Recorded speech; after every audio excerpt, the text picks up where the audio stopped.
Good afternoon, everyone, and welcome to Nasdaq Dubai MarketSite for today's executive briefing, which I'm sure is going to be absolutely fascinating. It's going to be delivered to us by Anthony Butler on the subject of how to align IT strategies with your business. Anthony is a distinguished engineer, and he is a leader and CTO of IBM's blockchain practice in the Middle East and Africa, also a former regional CTO of IBM Cloud. So he has plenty of experience in advising companies on how to use new technologies. He also holds various patents in the fields of blockchain, mobile payments, security, and AI. So we are truly privileged to have him here today to talk to us. After the session, there'll be plenty of time for Q&A. And now I'd like to invite Anthony to please come up to the stage to start the presentation. Thank you.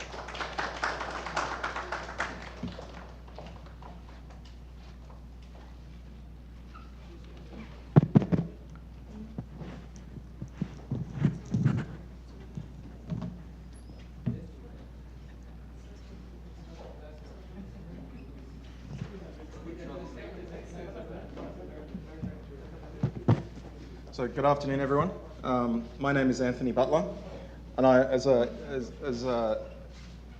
I'm responsible for the IBM blockchain business in Middle East and Africa. So I had the opportunity to work across the region within blockchain for several years. So what I will be taking you through today is a summary of what is blockchain, why we believe it is fundamentally important, why we believe it has transformational value to all industries. And then what I will do is go into some very specific examples. So a lot of the time when we talk about blockchain, it's very abstract, that blockchain is going to do X, Y, Z for certain industry, it's going to disrupt, it's going to transform. But what I want to do is try and make it real by giving you a few real-world examples of real-world value that's being delivered to entities of all industries using blockchain technology as an enabler. And then we will talk about, from a strategy perspective, as you think about how blockchain can be used within your organization, what are the questions that you need to ask? Because like many emerging technologies, there is obviously a tendency to have a solution and go searching for problems. Whereas blockchain addresses a very, very specific class of problem that I'll go into in more detail. So hopefully at the end of this, you will have a sense for how blockchain is being used broadly, but also how it can be used potentially within your own industry. And we'll have plenty of time for questions and answers at the end, so please do feel free to question or challenge or ask for clarifications on anything that may be important. So when we talk about blockchain, it's important to talk about it in the context of networks. So blockchain, unlike other technologies that existed before, solves network problems. What do I mean by a network? It doesn't matter what industry you're in, whether you're a bank, whether you are a part of a manufacturing supply chain, whether you are a government agency, you are part of a broader business network. And you can see on this diagram, we have the example of a bank. A bank is interacting with their correspondent banks, they're interacting with the regulators, they're moving information, they're moving assets between one another. And so when we think about blockchain, and as we progress through this presentation, it's very important to remember that blockchain is a technology that solves network problems. It doesn't solve problems that are unique to your organization or only behind the walls of your organization. Blockchain is a technology that can fundamentally transform the way in which business networks are constructed. And as we know, wealth is created through the flow of goods and services through these business networks. And markets are obviously central to this process. We have public markets and we have private markets. So these are some foundational terms that will become important as we step through. So when we talk about assets, there's different types of assets. There's intangible assets and tangible assets. A tangible asset is something that you can touch, something physical, like a house, like real estate, like a car. An intangible asset is something that you can't physically touch, but still has value, like a mortgage or like a bond or like intellectual property. And then within intangible assets, we have different types of assets. We have assets that are financial, such as a bond, that can be traded and can move through a business network. And we have assets that are intellectual, like patents, that can also be traded and exchanged, that also have value and also move through business networks. And then we have digital assets like music, like videos, etc. Now, cash is also an asset. And cash has a unique quality of anonymity. If I give you cash and you give me cash, no one knows that this transaction took place. No one knows who you are or I was. No one is able to go back and see that this cash transaction took place. So cash is very unique as an asset class in that it has this quality of anonymity, which is something that is obviously fundamental to the way in which our societies function. But it's also a shortcoming of all the digital forms of value that have been created thus far, is that they all lacked this quality of anonymity. And this is important when I get to talking about Bitcoin in a couple of minutes, because Bitcoin, which I'm sure many of you have heard of, Bitcoin used blockchain technology to develop a digital form of value, a digital asset that has this characteristic of cash, that has this characteristic of anonymity. So that is one of the fundamental innovations that Bitcoin brought. Now, the way in which we keep track of assets, the way in which businesses keep track of the transactions that relating to the flow of those assets is through this concept of a ledger. Now, the ledger is not a new invention. It goes back several hundreds of years when it was invented by a group of Franciscan monks in France. So this is double entry bookkeeping. Once upon a time, the ledger looked like that book. Okay, so you had two columns for what was coming in, what was going out, and then you had a balance. And this is the way that business has pretty much functioned for hundreds and hundreds of years, and the only disruption or the only innovation that we've seen has been the advent of different forms of computer software that basically takes the ledger and replicates it in a digital form.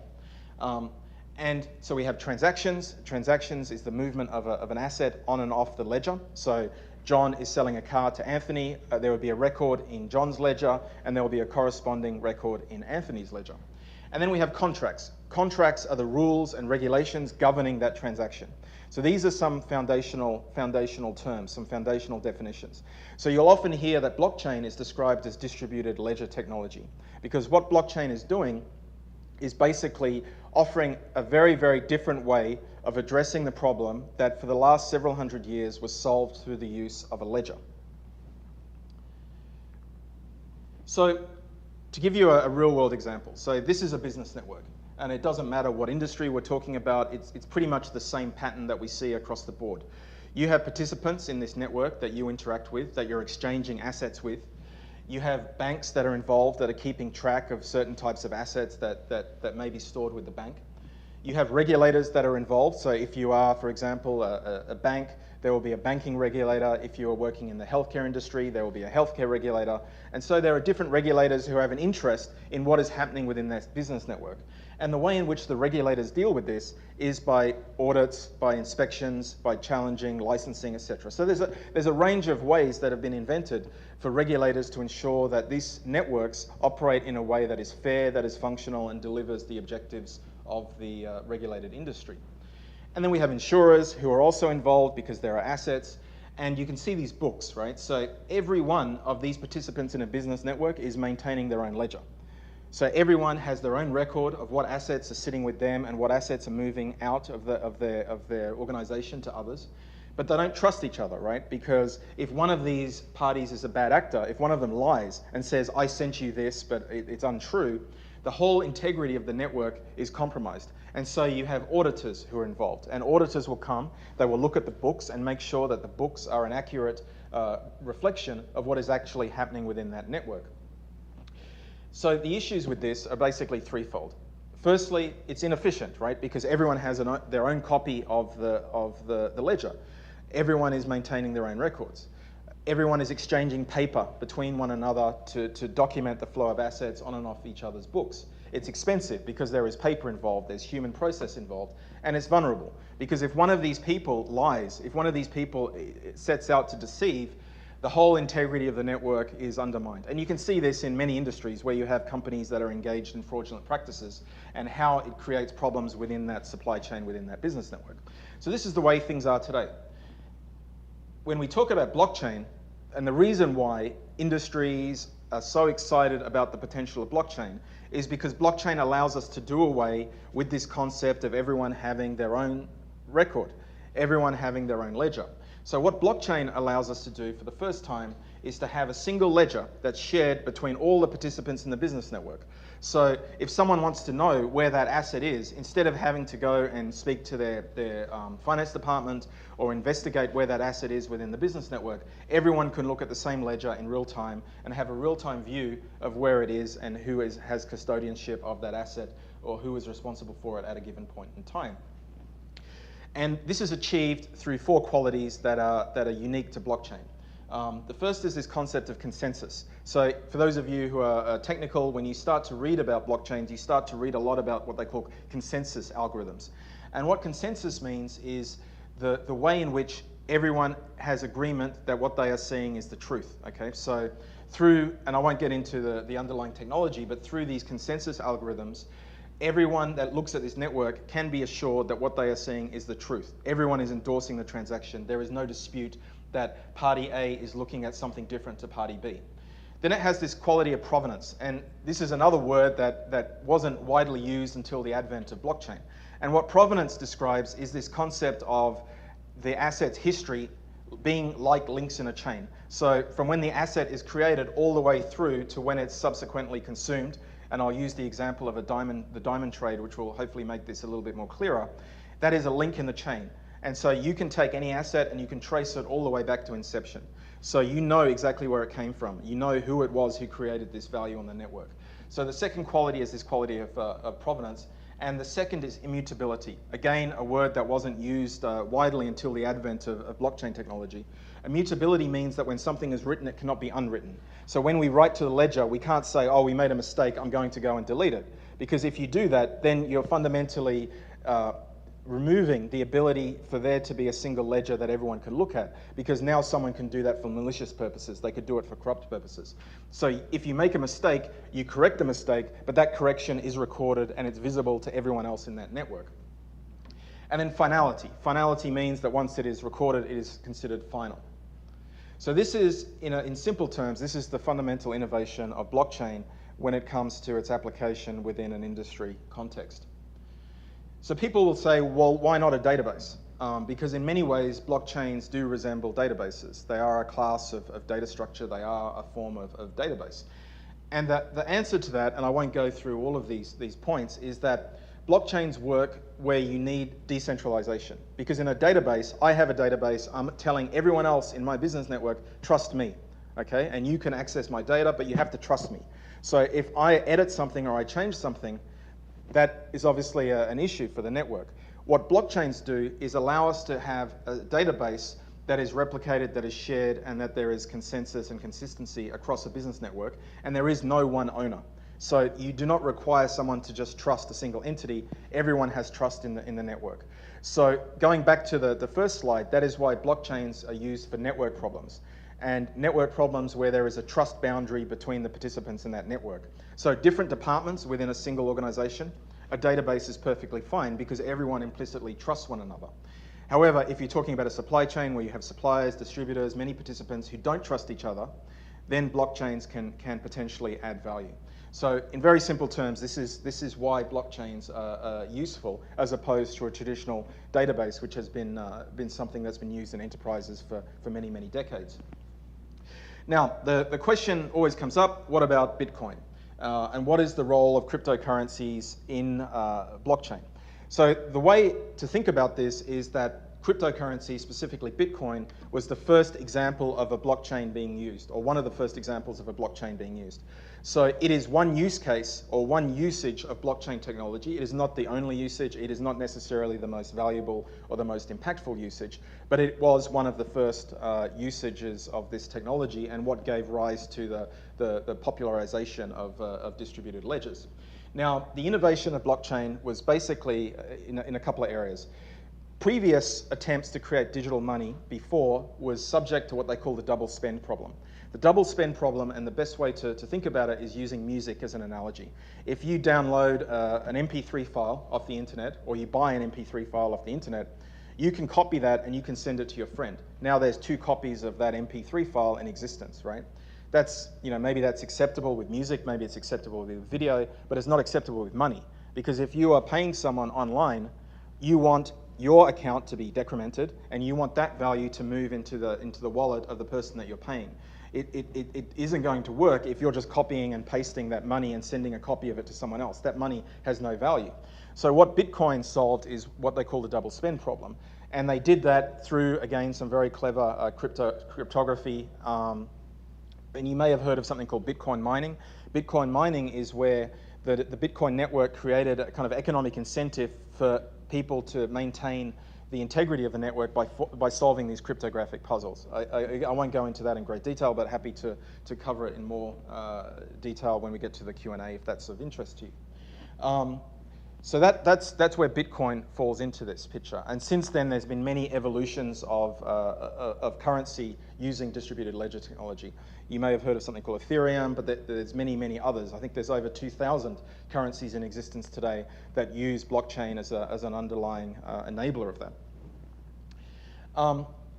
So that's an anonymous public network that anyone can participate. When we talk about supply chains, we talk about business, the blockchain has to have certain characteristics. So the Bitcoin blockchain network that anyone can join, that's anonymous, that's based on these mining functions, that isn't going to work for a supply chain because supply chains have certain requirements. For example, they need to know who it is that they're dealing with. The Bitcoin network and many of the public blockchain networks have anonymity as a key design principle. So when we talk about blockchain for business, there's 4 characteristics that we see blockchains have to have in order to fulfill the requirements of a typical enterprise or industry. Firstly, shared ledger, but where you can decide what you share with your counterparties. Identity needs to be part of it, so you know who you're dealing with, who you're transacting with. There needs to be provable endorsement. So when one party endorses a transaction, that needs to be legally provable. So if you have to go to a court or you have to engage in some sort of legal action, you have the ability to prove that they were actually participants in that. And confidentiality. So if you think about a supply chain, you don't want all of your suppliers to see everything that you're doing. You want to have some degree and control over confidentiality while still taking advantage of the benefits that the technology brings. So firstly, choosing what to share. So you need the ability to decide what assets you share with who, and you need to have control over that. And I'll go into more detail with some specific examples. What I will talk about is this concept of smart contracts. So smart contract is something that you will often read about or hear about when you start looking at blockchain technologies. What smart contracts do are take the rules governing the movement of the assets, the exchange of the assets, and represent them as code. Okay, so now instead of having all of these rules being human operated and human driven, we're able to basically write computer programs that execute those contracts, execute those smart contracts. You need to know who you're dealing with, things like AML, anti-money laundering, things like KYC, know your customer in the case of industries like the financial services industry. These are very important. So the blockchain network needs to meet these requirements because these are very, very important requirements for many of the industries that are looking at the adoption of this technology. There needs to be provable endorsement. So as I mentioned, the participants in this transaction, when they endorse that transaction, you need the ability in the case of dispute to be able to prove that they were actually party to that they actually endorsed it, and there is actually participation from the counterparties in this transaction. And lastly, there needs to be this concept of privacy and confidentiality. And I'll use some examples of where this is very important in the coming examples. So now, let me jump into some real-world examples of blockchain. First, some headlines. So what you can see is that there is an enormous amount of interest in blockchain technology, and there's been many reports now that have sought to quantify that value. So I won't read all of these out, but certainly you can see the World Economic Forum has made an attempt to quantify the kind of economic value that blockchain technology can deliver. And it's delivering that by removing these intermediaries, by optimizing the flow of assets through those business networks as we described in the earlier charts. And you can see there's been attempts to quantify as well the value that blockchain networks will offer. And obviously there is a big technology aspect to it. So you can see that many vendors, such as my company IBM, as well as many others, Microsoft, Oracle, SAP, pretty much any technology vendor that you care to think of, is also investing in building blockchain technology. And that in itself is a very significant market, and will continue to be so as we grow over the next few years. Now, when we talk about blockchain and the value that it delivers, is basically three patterns, or three classes of value, or three types of benefits that we're seeing accrue. The first is optimize ecosystems. So take something you do today, take a supply chain, take a business network you have today, and optimize it. Remove intermediaries, digitize paper, use smart contracts to automate and improve the speed at which assets move around. That's kind of table stakes. So this is what most enterprises are starting with, optimizing an existing supply chain or an existing business network. Then we're seeing removing risk. So I mentioned this quality of immutability and this quality of consensus. That allows us to de-risk business networks. So there are many networks that exist today where you have intermediaries who only exist because there is this counterparty risk. So for example, if you're buying and selling a home, you will have agents who manage that counterparty risk. In some countries, they call them conveyancers, for example, who manage the mechanics of exchanging the title deed between the two parties, making sure that the checks are in place, et cetera, et cetera. So these efficiencies can be driven into business networks by removing intermediaries in some case. And then we are seeing entirely new businesses that would not have been possible, but are now possible because of the advent of this technology. And I'll give you an example from Europe in the coming slides of how new value is being created. This is something called TradeLens. TradeLens is a blockchain network that was built in partnership with a company called Maersk. Maersk, for those of you who don't know, is a large global Danish-based shipping company who are responsible for a large amount of the container trade that exists on the oceans today. And if you look around this room, 80% of what is in this room reach this country in a shipping container. Now, the shipping container industry is an industry that hasn't undergone much transformation. There's been very little innovation since the advent of the standardized shipping container, which was many, many decades ago. Since then, there's been pretty much no innovation. Now, Maersk, they were very interested in how could they, for themselves, but also for the broader industry, transform that process. And to start off with, we looked at avocados from Mombasa in Kenya, and we tracked how long it would take those avocados, a humble small box of avocados, to enter the European Union. So the boxes, they started in Mombasa, they went to Salalah, and from Salalah they continued to Rotterdam, and then they eventually entered the EU. There was 200 exchanges of information. There was 100 people who were involved in that. There were numerous exchanges of paper associated with getting that small box of avocados into the European Union. Now, this is an issue because when you're talking about products like food, any delays because paper is lost, any delays because of issues with the documentation or not having cleared customs translates into a reduced shelf life for that product. So there is a very, very significant economic impact as a result of the speed or the slowness of getting certain types of products into the target market. So we built, in partnership with Maersk, something called TradeLens, which has now evolved into something that is a network that anyone can join. We have customs authorities, for example, in the region who are now participating in this network. And the idea being is that we can now trace a container all the way from its source to its destination. We know exactly where it is in the process. We know that the paperwork associated with it is correct. And it has really a couple of benefits. One benefit is digitization of paper. So those 200 exchanges that I mentioned, take all of that and make it digital. So you're driving a lot of efficiency into the process as well. And the second is visibility into that container supply chain. And I'll just give you one example of why that's important. So from a customs authority perspective, they have a container arriving at their port. It has a manifest. It says that it's carrying children's toys. They don't know, because in some jurisdictions, fireworks is considered children's toys. So they have to physically inspect it. They physically inspect it, the container is sitting in the port for an extended amount of time, eventually it clears customs and continues it on its way. The issue is that I'm sure many of you have heard of the Ease of Doing Business score, which is a metric that many countries within the GCC and indeed globally measures their efficiency against. One of the key underpinnings of the Ease of Doing Business score is logistics efficiency. And that logistics index, one of the main contributors to that is customs efficiency. And the main KPI of customs efficiency is the amount of physical inspection. So you have some ports where it is, I think, 1% physical inspection. whereas there are other ports in our region, for example, where the physical inspection rate is 60%, 70%. It's much higher. So being able to reduce the physical inspection has an appreciable impact on many economic measurements. So that is why customs authorities are interested. And what the network gives them is visibility back to the factory. So they know when a container arrives that it was packed in a children's toy factory, or they know that it was packed in a fireworks factory. Based on that, they can do better risk assessments. Based on those risk assessments, they can reduce the amount of physical inspection they need to do. So that is one example of how the visibility into the container life cycle is delivering value through blockchain technology. The second example I'll give you is WeTrade. WeTrade is a company that's based in Ireland.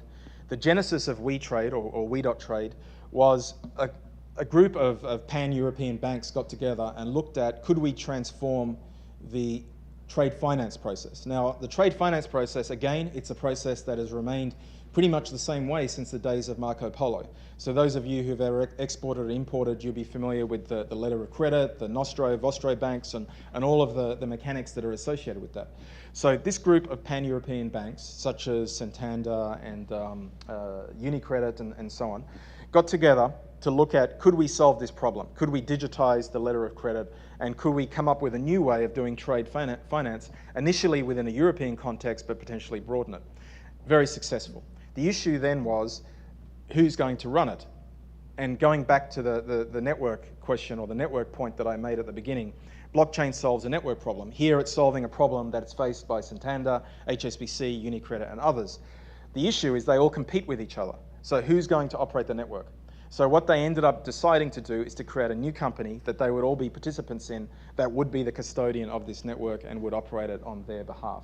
And you can see it's live. It's delivering a lot of benefit to the participants in that network. The next example I'll give you is another interesting use of blockchain. So this is from the food industry. So a few years ago, Frank Giannis, who's the Chief Safety Officer for Walmart, came to us and said, is there a way of technically solving a systemic problem that they have within the food industry, which is that when they do a product recall, if you remove spinach, for example, you effectively punish the entire industry. So when there's contamination, the way in which governments and industries typically respond is they will remove all the spinach from all the shelves in all the stores within a very broad geographic area, because no one knows where the contamination came from, right? And food contamination is one of, if not the, major causes of death, even within the developed world. If you go to, for example, the CDC website in the United States, you can see on a very regular basis there are outbreaks of E. coli and salmonella, etc. So it is a problem that still exists to this day. And they looked at the time that it took for them to trace a product from being presented, so these mangoes, for example, are contaminated, working out exactly where they came from and where the source of contamination was. This took days. And in that time, people would get sick, people could even potentially die. So the question was, how could we accelerate the speed at which it took to go from someone presenting with a bag of spinach or a mango to knowing exactly where the source of contamination was? And you can see at the bottom we have this supply chain that begins at the farm and goes all the way to the fork, because contamination can happen at any point. We always assume it's the farmer, right? But there's been cases, for example, in some countries where food, like meat products, have been contaminated during transportation because they've been carried in a truck that has various, that wasn't clean, basically, that had hygiene issues. And as a result of the meat swinging against the side of the truck, the meat was contaminated. So it can happen at any point in that supply chain. So again, very successful, implemented with Walmart in North America. And then what happened was other, Carrefour wanted to join, Nestle wanted to join, Unilever have joined, Golden State Foods, who do most of the food processing for McDonald's and other fast food outlets in North America, have joined. And what this is giving the food industry is basically two things. Firstly, it's giving them the ability to trace and improve the speed at which it takes to go from contamination all the way back to the source. Okay, so this is really a very, very fundamental and important improvement. The second thing it's allowing them to do is digitize the paperwork associated with the movement of food product through the supply chain. So meat, for example, in order for meat to enter this country, it needs to be associated with certain documentation showing where the meat came from and it was processed in a way that complies with the local regulations. We see the same thing with respect to many, many other types of food product. So what the network is allowing the food providers to do is basically digitize that, remove paper, and drive a lot of efficiency into the supply chain. And by doing that, they can also address issues around waste. So a disproportionate amount of food is being discarded as a result of these issues and inefficiencies that exist within the global food supply chain. To give you another example, and this is a bit more technical, so identity. So there are many issues with identity today, and you can see that reflected in some of the headlines that are on this chart.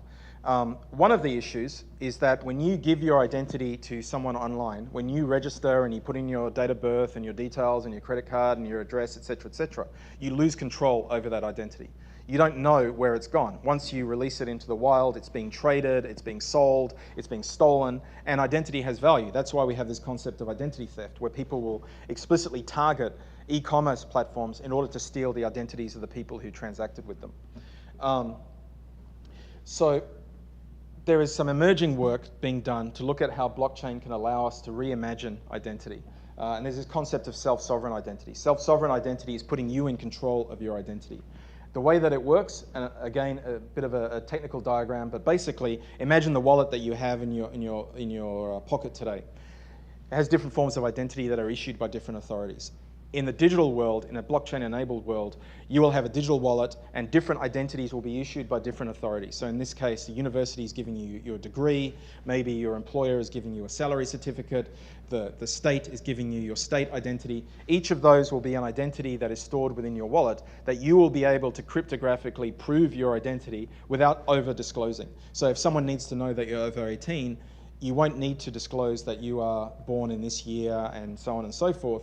You will be able to cryptographically prove that you're over 18 without showing more information than would otherwise be the case if you gave them a physical ID.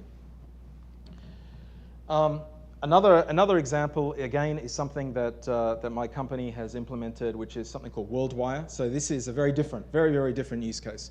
This is using blockchain as a way of transforming cross-border payments or global remittances.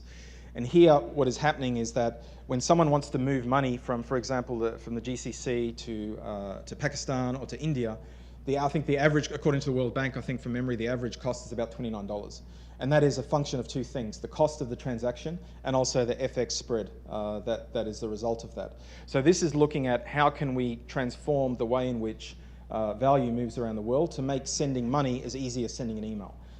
And it's really focused on helping the bottom of the pyramid, people that don't have access to higher value banking services, get access to a more effective, cost-effective and faster way of sending remittances around. And this was initially started with a consortia of banks in the Pacific Islands and has progressively been expanding elsewhere in the world. Very different use case. This is ABN AMRO. ABN AMRO is obviously a very large pan-European bank with legal presence in many different jurisdictions. I mentioned at the start the importance of a network and the importance of trust barriers. So this was a blockchain that was implemented just within the walls of ABN AMRO. So you may think, well, that doesn't make any sense. It's one ABN AMRO. Why do we need to have a blockchain network? What turns out, and this is a pattern that you see in many multinationals, is that the different subsidiaries that exist in different countries are actually different legal entities, and they have to operate at arm's length from the parent company and arm's length from each other. This is the same thing with IBM, it's the same thing with ABN AMRO, and we had an announcement yesterday with ADNOC, the Abu Dhabi National Oil Company, of some work that we were doing with them, which is a very similar use case, because they have different operating companies that are effectively standalone entities that have different equity partners that are very different structures, and they have to operate with one another at some degree of arm's length. So there is clearly a trust boundary.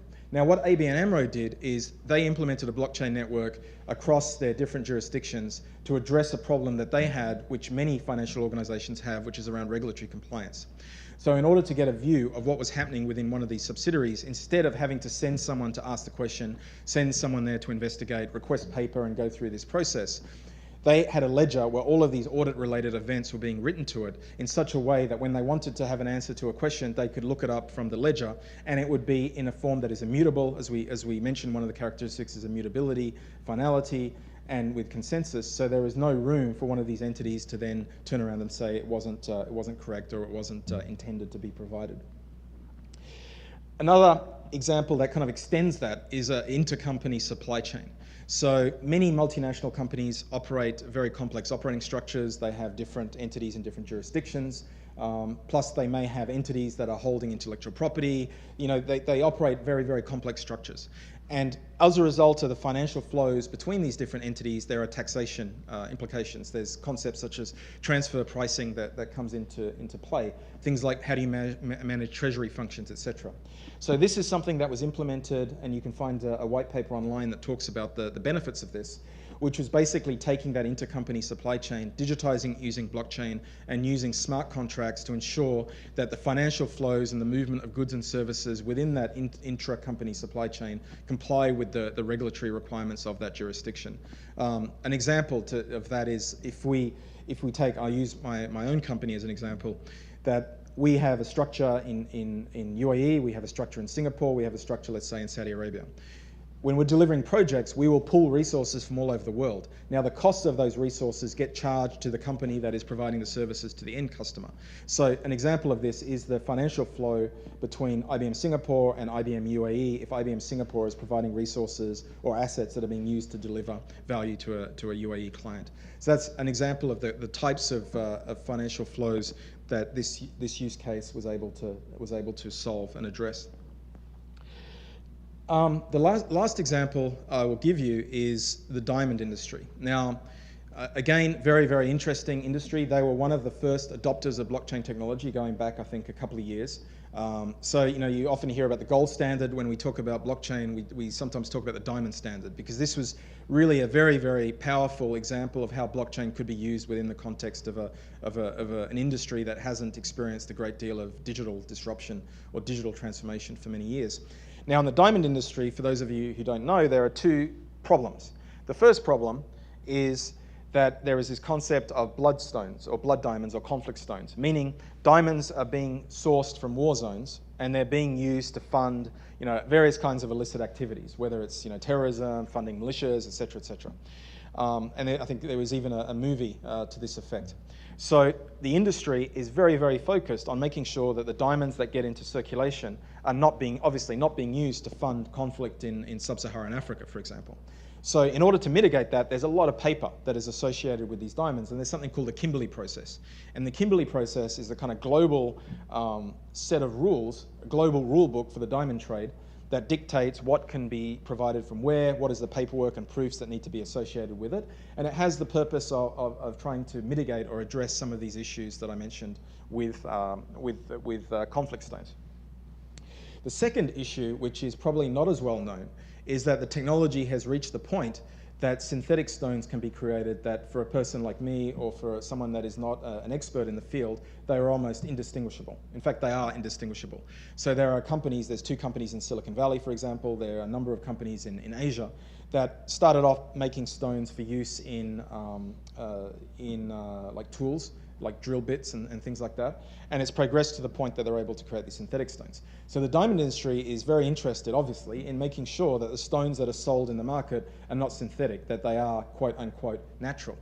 So Everledger is a company that was born in the United Kingdom that looked at how could they take that whole supply chain of diamonds and digitize it using a blockchain. So when someone picks up a diamond from a store in Dubai or in another market, they can look up that diamond and they can trace that diamond all the way back to its source. And they know it didn't come from a war zone. It has the right paperwork. So they can be assured that the diamond that they're getting is 1, not a conflict stone, and 2, that it is obviously not synthetic, that it's not counterfeit, that it's not stolen. And there are there are ways, for example, of uniquely identifying a diamond. There's what they call the 7 Cs, like the claret, the cut, etc., which is a way of coming up with a unique fingerprint for that physical asset. And there is a lot of work being done as to how we bridge the physical world with the blockchain world. Because the same problem that I've described with diamonds also applies, for example, to pharmaceuticals. In some markets, 70% or 60% of the pharmaceuticals in circulation are counterfeit or do not come from where people think they came from. And this is a major problem, for example, in some of the countries that we operate in Africa. So the same quality of provenance is being used to solve the diamond problem, but it's also being used to solve problems in other industries as well. What Everledger have gone on to do is to extend this to other kinds of high-value asset class beyond just diamonds, such as artwork. And one of the organizations, or one of the classes of organizations that's obviously very interested in this is insurers. So if someone presents a claim that their diamond has been stolen, being able to prove using this blockchain-based technology that they had custodianship of this diamond, and this diamond is authentic and it can be traced back to its source, is obviously very, very valuable. And you can start to see how the same thing can be applied to other forms of industry. Now, a lot of logos on the chart. Many of them, I'm sure, are familiar to you. I won't go into all of these in great detail, but the key thing here is that today, blockchain, we're at this inflection point. So 2017, 2018 was the years of doing POCs, proofs of concepts, exploring, trying to see, is this technology real? Is it something that it can deliver value? So like 2017 was the year where it was like, is this thing even real? This year was the year of, can it solve a problem within my industry? And we're at this inflection point where we're starting to see things go live, where things are really going to production, right, to use the technical term.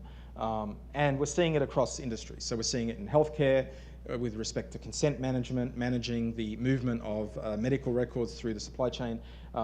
Pretty much any industry that you care to think of, there are now entities that are exploring the applicability of blockchain to that industry. So I think I have 10 minutes. So just to wrap it up before we go to questions and answers. So how do you apply this to your organization? So firstly, you need a business problem, right? And that business problem should have certain characteristics. So don't start with, I have a blockchain and I want to find a problem to apply it to. We should always start with a business problem. And that business problem, it should be a network problem. It should be a problem that can't be solved with databases, can't be solved using existing technologies. So one of the things that I always do in my job is I'm always like saying no, like why blockchain? Why blockchain? Why blockchain? Because we really want to make sure that we're applying the right technology to the right problem. Because blockchains, although they are good and they have very good characteristics when it comes to a certain class of problem, they are not magical, right? And there are also other implications that go with them. So if you use blockchain technology, for example, it's not going to perform as fast as a database, because now you have many parties that each one has to endorse. So instead of it being one endorser, now you have a network that has to endorse. So there are downsides, or not downsides, but there are other characteristics of blockchain that make it less well suited to problems that can be addressed with a database technology. The second is a business network. So don't think about a problem that you have within the walls of your organization. Think about problems or inefficiencies that you have when you're dealing with counterparties, when you're dealing with your upstream suppliers, when you're dealing with your downstream suppliers. And they should be entities that there is a trust boundary, where you don't trust each other, okay? Otherwise, if everyone trusts you, just have a centralized database. But when you have this trust barrier, then blockchain can be a good solution, which is obviously the third point, that there has to be a need for trust. Because blockchain, it solves two things. It solves a time problem and it solves a trust problem. And trust is really fundamental. And by addressing the trust, that's where we address or bring a lot of the efficiencies. So, and where to start? Always start with a limited scope. Always start small and then expand. So when we talk about how blockchains grow, a good analogy is a fax machine, right? So if you have one fax machine, it's useless. If you have two fax machines, it's marginally more important, marginally more useful. But it's only when you have this network of fax machines that you start to realize the economic value. It's similar with blockchain networks. You need to think about where you start, solve a problem today, have an existing network, but then how do you grow it? And how do you get this network effect so that the more participants in that network, the more data that goes into the network, the greater the economic value for all of the participants in that network. So think about where you start and think about what is your strategy to grow. And there's basically two ways to start that we've realized from having run, I think now we've had like over 500 of these projects. And that is either a founder-led model or a consortium-led model. A founder-led model is where you as a single entity or as a strong entity is able to bring the other parties together. So Walmart could bring their downstream suppliers because Walmart is big, they are small. Maersk could bring the ports. They could bring the third-party logistics companies because they are big and they have a position where they are able to influence the others to participate. But there still should be value for everyone. But by starting with one, you're able to bring the others to the table. The second option is the consortium-led model, and WeTrade was an example of that, where you don't have one strong entity that's bringing the network together. You have a consortium where everyone is equal. They sit at the table. They agree we're going to solve an industry problem, and they bring everyone to the table. This typically takes longer because you need to build consensus amongst all those participants, and often they are entities that compete with one another. So they are the two patterns of network that we're seeing. And then allow scaling. So think about how you scale it, who will join, and think about the economic benefit for all of the participants. So a lot of what I do when I'm designing these networks is I map out who are the participants, and then what is the benefit that they're going to get. And you build a kind of a strategy as to how you bring entities into the network. So the customs example that I mentioned with TradeLens, we realized that in order to get this network together, we needed a founder. We needed someone in a country that could motivate the industry to join the network. And obviously, customs and the government is an example of that. So what we do in terms of our monetization model is we don't charge the customs authority, we give it to them. So we give them access to the data, they join, they get the benefit because they can do better targeting, risk analysis, etc. And because they are the customs authority, they're able to then support in bringing the ports and the other parts of the ecosystem to the network. So always spend the time to think about how you will grow the network and what is the incentives that you will provide the different participants to take part. So that concludes my presentation this afternoon. Does anyone have any questions?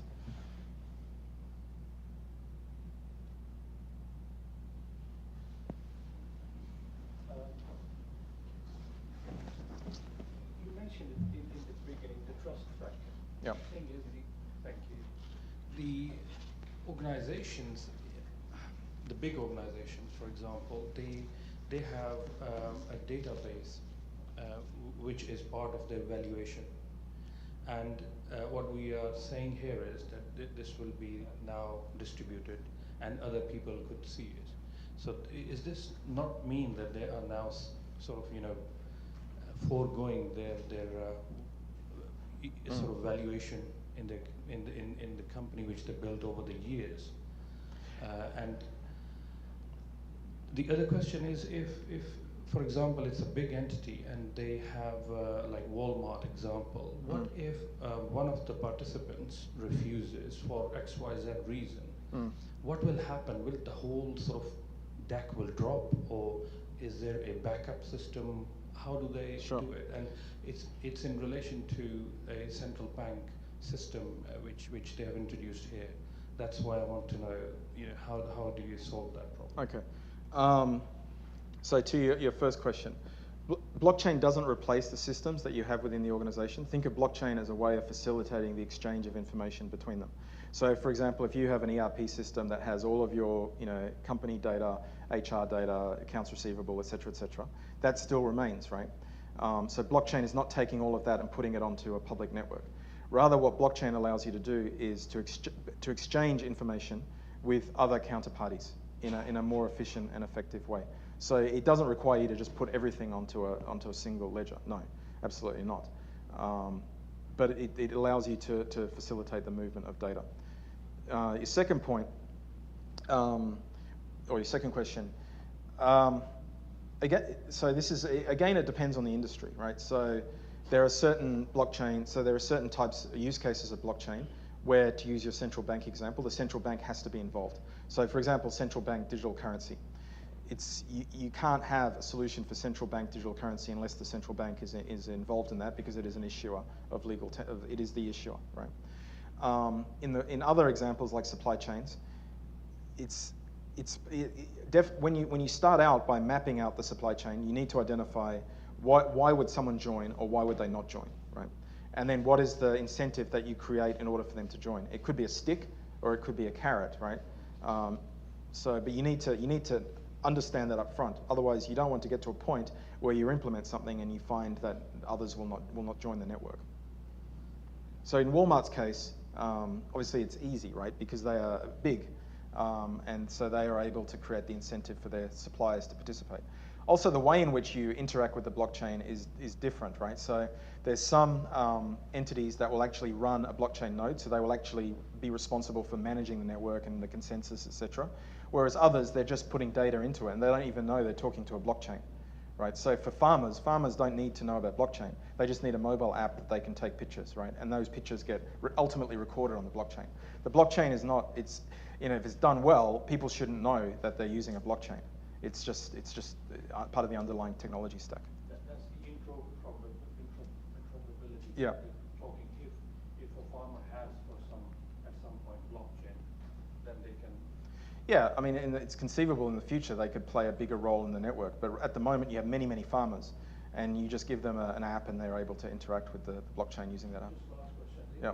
This Bitcoin, whenever we talk about blockchain or distributed ledger, Yeah.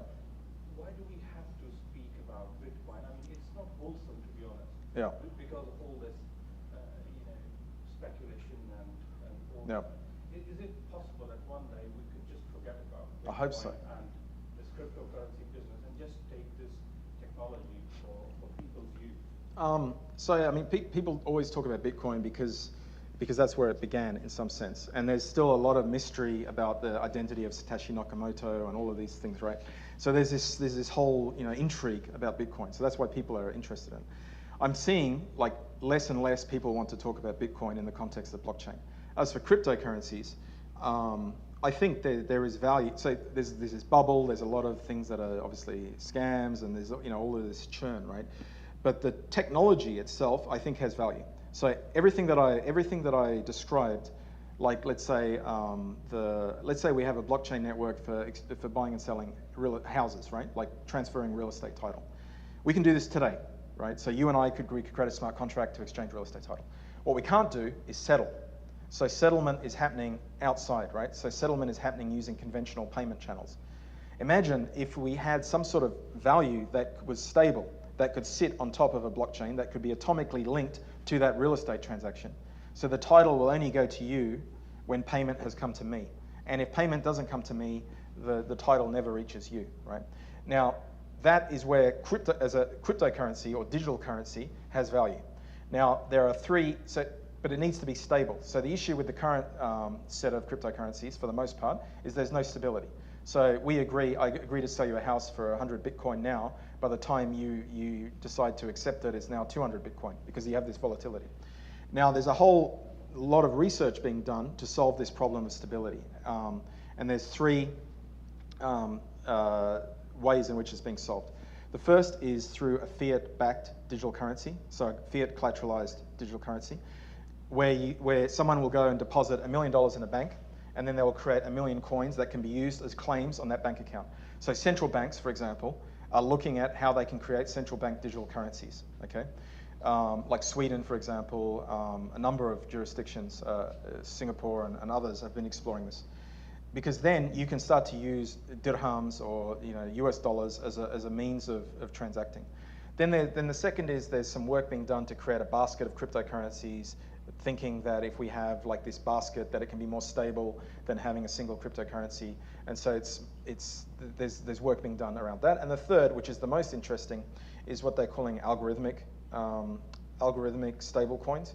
And these coins effectively have code that buys and sells, that trades itself in order to maintain parity with the US dollar. So when it drops, they will buy more to inflate the price, so like an open market action, similar to what a central bank would do. So it's kind of acting like an algorithmic central bank. So there's a lot of work being done to address this use case. Yes?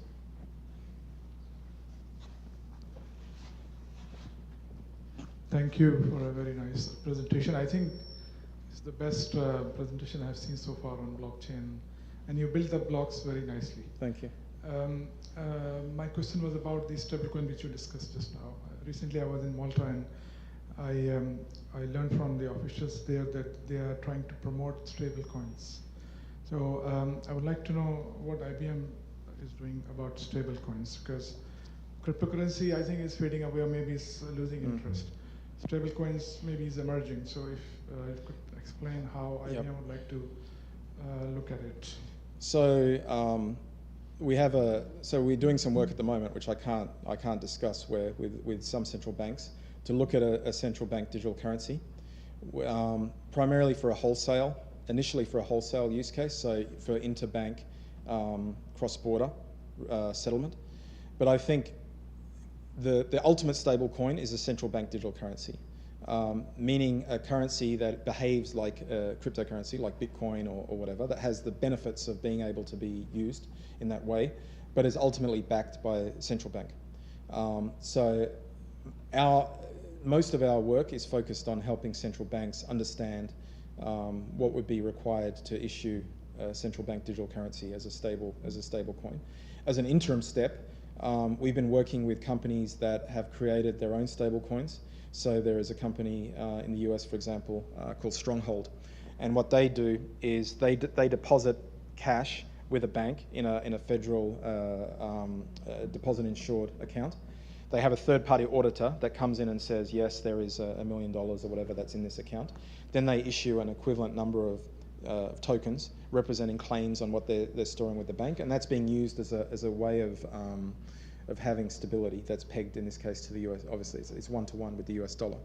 And there's other companies there's a lot of companies that have been trying to do this. I think there's like 30 or 32 that are trying to implement stable coins. There's a company called Tether, for example, that you can look at, that's gone through a lot of controversy because it's very easy when you don't have a central bank. If you're a private entity, it's very easy to feel tempted, I guess, to engage in your own kind of fractional reserve banking, right? Where you have $1 million deposited, but you're issuing 10 million coins and selling 10 million coins to the market. So I think these are all workarounds, but the ultimate is the central bank digital currency. It is sort of covered bonds, that you have a set of assets, and then you issue bond by sort of earmarking those assets. Thank you. Yep.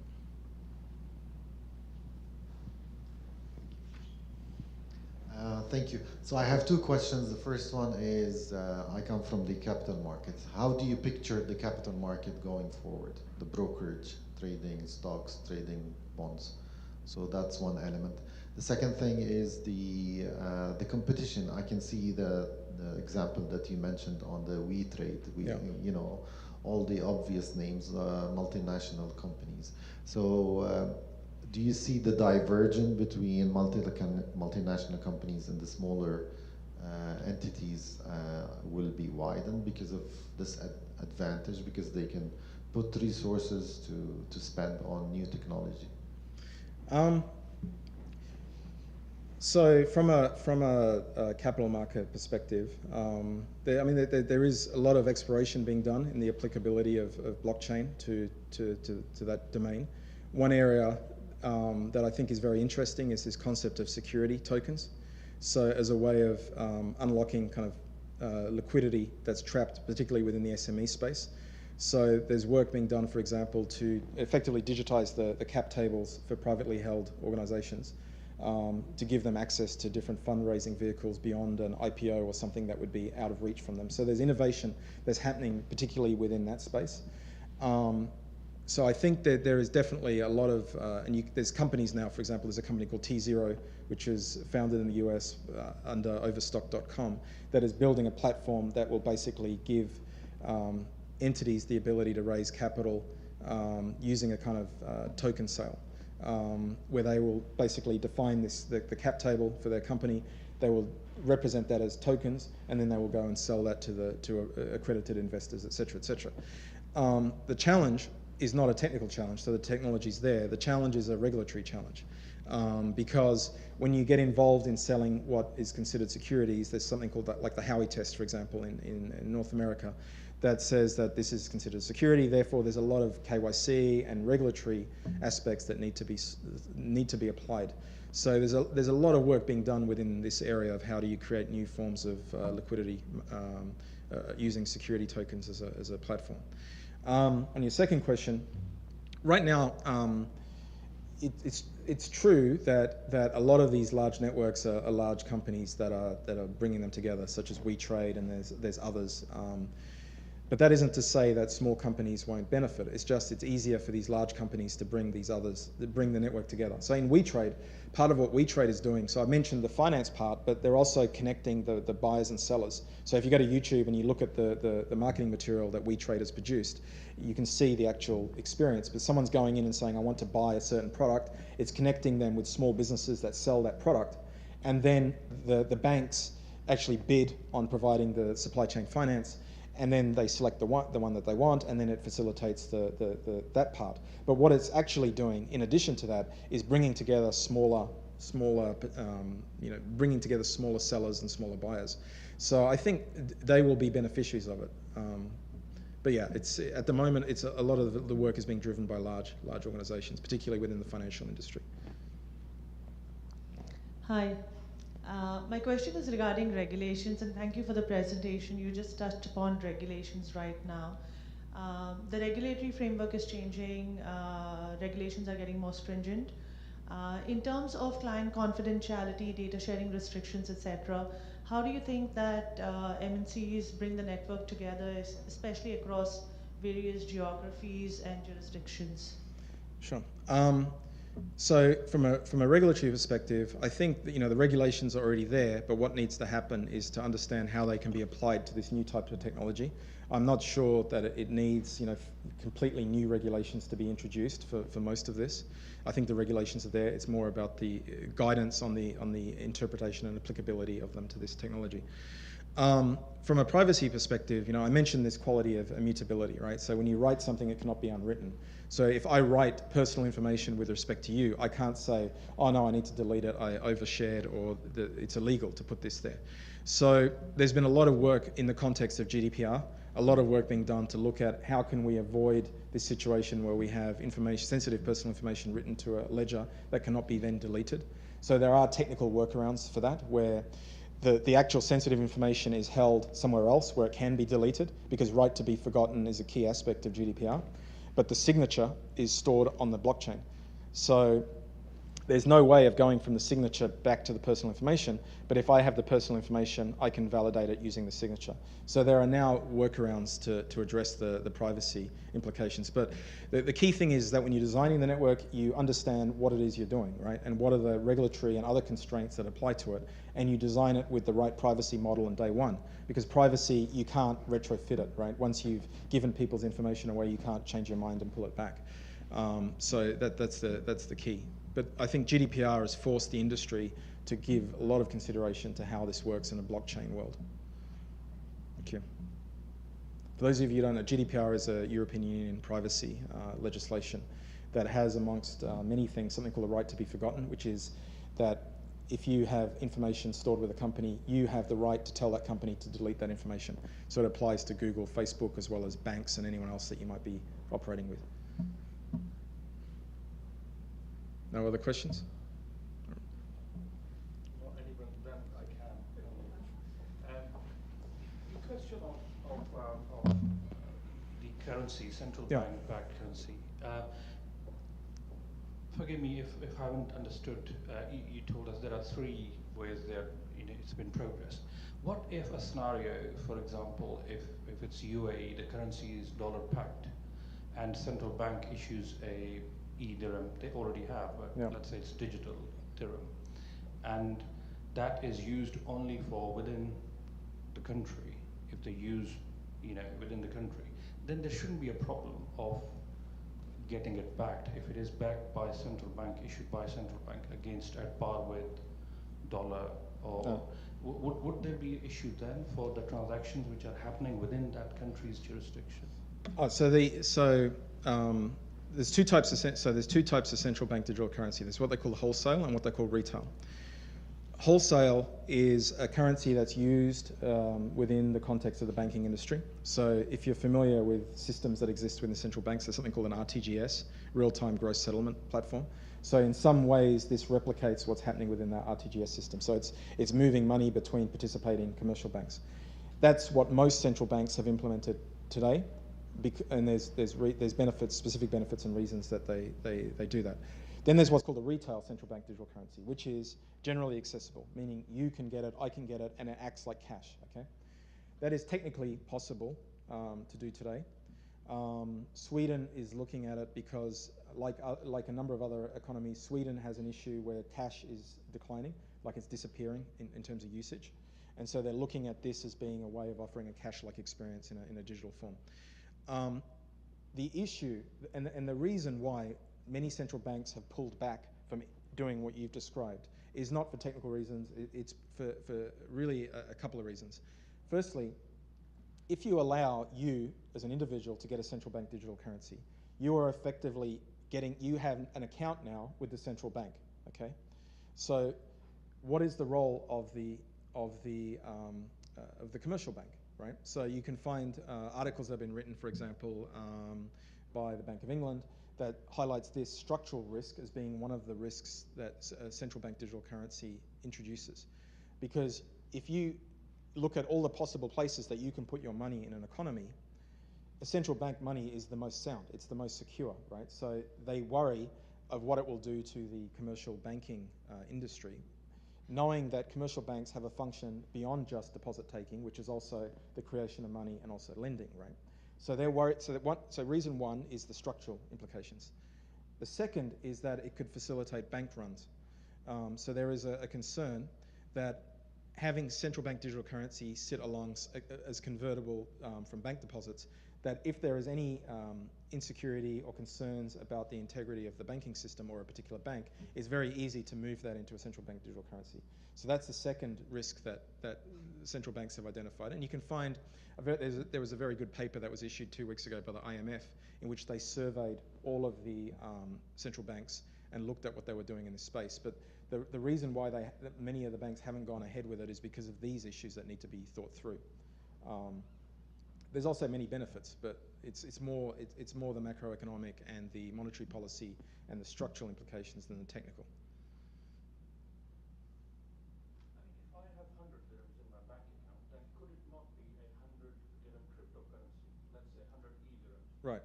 And I run with blockchain. Let's say I work with direct debits and we Yeah. talk to central bank. Let's say if I have to pay school fee and rent, and my school fee for my kid is 10 dirham, I paid it through that mechanism, and then I paid another 15 dirham for my rent. So now that cryptocurrency in real time, my bank balance should be 75 dirham in fiat currency. Right. So So it's still fiat. So it's still fiat currency. Correct, but it is facilitating that on the network, but it is reducing my actual balance in the real time. So how would it be the bank run? How would it be a risk to? So it's a direct claim on the central bank, right? So it's a different. Yes. There's two types of money in the economy, right? There's central bank money and there's like commercial bank money, M1, in terms of money supply. So it's allowing you to convert central bank money into commercial bank money into central bank money. That's the issue. And so there's papers and papers written on this topic, but it's a complex issue. It's not simple. But what you're describing is similar to digital cash, which is different, right? So that's like having a wallet, and then you can put money in your wallet, and you can use it to transact in the society. That's completely different. If you want one of the best papers is from the Bank of International Settlements. They produced something called, they came up with a taxonomy called the money flower in 2017, which goes through the different flavors of digital money, of which central bank digital currency is one example, and it goes through many of these issues. Or you can more recently look at the IMF paper from a couple of weeks back that was issued during the Singapore FinTech Festival. Thank you. Yeah. Sure. How soon do you you think we will see the use of blockchain technology with stock exchanges? That's the first question. And the second question that I have, in terms of ICOs, with them being quite attractive to mostly retail investors, individuals, outside the conformity of regulation, do you think that's something that exchanges should look at in terms of offering on their platforms as well? So on the first point, I mean, most of the stock exchanges are looking at how distributed ledger technology can be used to address different aspects of their business, such as, like DTCC in the US, for example, was one of the very early adopters of blockchain technology. So they're all, I think, in some ways exploring how it can be used. I think, and that touches on your second point, which is there's been this huge interest in ICOs, right? Both as a vehicle for fundraising, as well as a kind of investment, quasi-investment instrument for people. If you look at what the SEC has done, they've declared most of them to be securities, right? Or a lot of them to be securities, as a general concept. I think that's kind of ICO 1.0.